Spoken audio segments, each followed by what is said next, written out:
Good morning.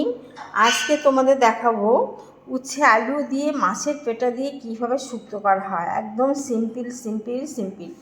আমি মশলা খাই না, খুব কমের ভিতরে করব, তোমাদের দেখাবো। দেখো, প্রথমে উচ্ছে আলুটাকে গরম জলে ভিজিয়ে রেখেছি। আমি সবজি সবসময় গরম জলে ভিজিয়ে রেখে তারপরে খাই। দেখো এই জলটা দেখেছো, পুরো প্রচণ্ড গরম, হাত হয়ে গেল। বাবা কী কর, প্রচণ্ড বাটিটাই ধরা যাচ্ছে না, এত গরম জলে আমি এটা ভিজিয়ে রেখে দিয়েছি। কিছুক্ষণ ভিজানো থাক, তারপরে দেখছি।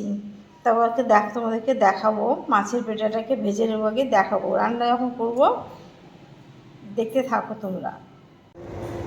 গুড মর্নিং বন্ধুরা, দেখো আজকে তোমাদেরকে আমি দেখাবো উচ্ছে মাছের পেটা দিয়ে শুক্তো। উচ্ছে কেটেছি, দেখো গরম জলে ভিজে রেখেছিলাম উচ্ছে আর আলু, দেখো ভিজে রেখেছি। আর এটাকে ভালো করে ফ্রিজ বের করে জল দিয়ে ভিজিয়ে রেখে তারপর এটাকে ধুয়ে এটাকে পরিষ্কার করে রেখেছি। এবার দেখো কি করি আমি। না ভাত হয়ে গেছে, আপনি দাঁড়াও, আমি ভিডিও করে নেব। একটু লবণ হলুদ মাখিয়ে নিচ্ছি।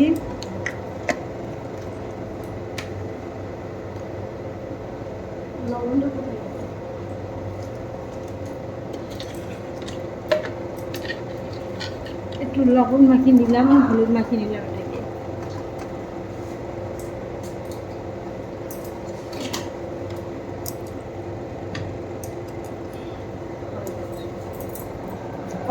কড়াইটা বসিয়ে দিয়েছি গরম, একটু তেল দিচ্ছি অল্প।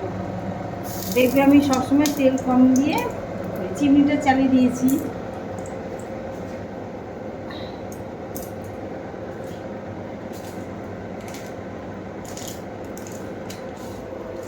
এবার দেখো আমি কী করি,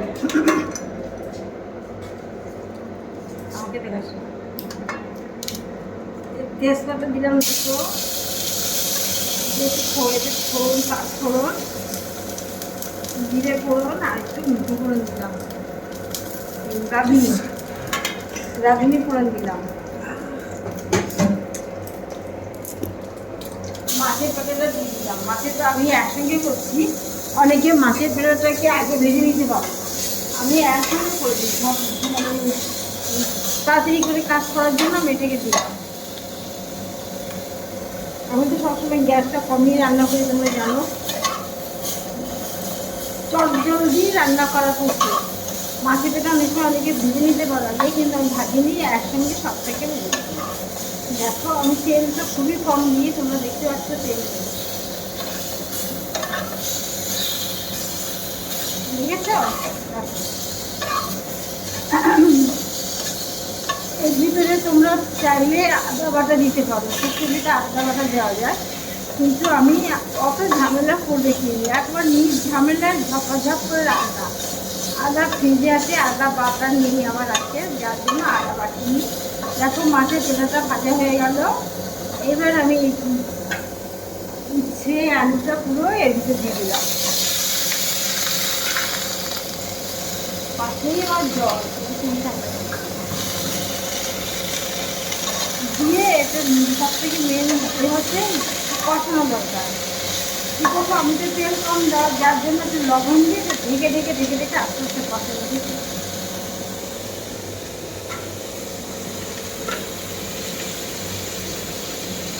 আমরা সন্দ লবণ খাই, তোমরা সবাই জানো, অন্য লবণ আমরা খাই না। খাওয়া ভাতে রান্না সব কিছু সন্দ লবণ দিয়ে দিলাম।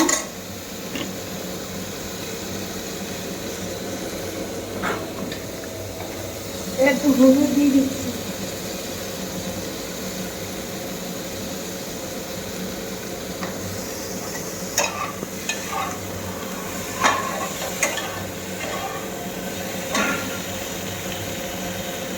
একটু জল দিয়ে দিলাম, যদি তেল জল দিয়ে আমি এটা কষাই, ঠিক আছে।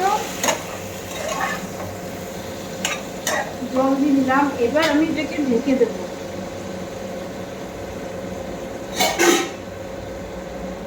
দেখো এটাকে আমি এবার ঢেকে দিলাম।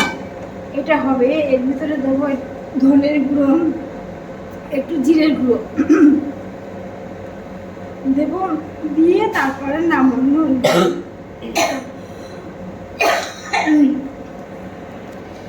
ধনের গুঁড়ো জিরের গুঁড়ো দেবো, দিয়ে এটাকে একটু কষিয়ে জল দিয়ে তারপরে নামিয়ে দেবো। একটা কাঁচা লঙ্কা কেটে দেবো,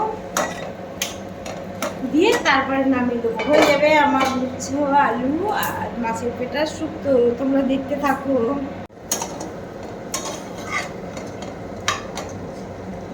দেখো এই যে একটু কিছুটা কষিয়ে নিয়েছি।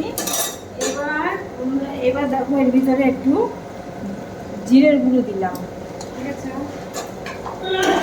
জিরের গুঁড়ো মেরে নিই।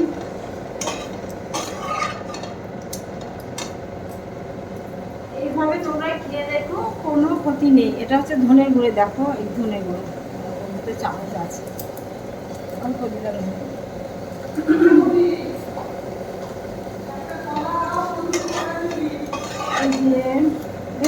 এবার একটু জল দিয়ে কষিয়ে তারপর জল ঢেলে দেবো।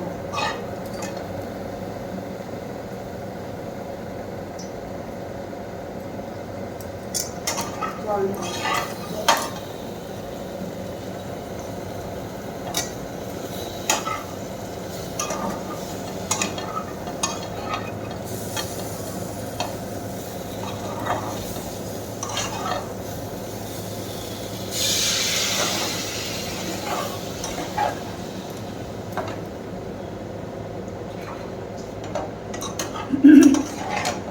দেখো আমি সবসময় গ্যাস কম দিয়ে রান্না করি।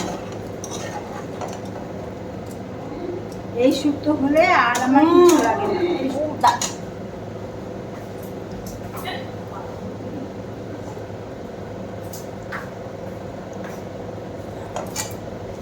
দেখো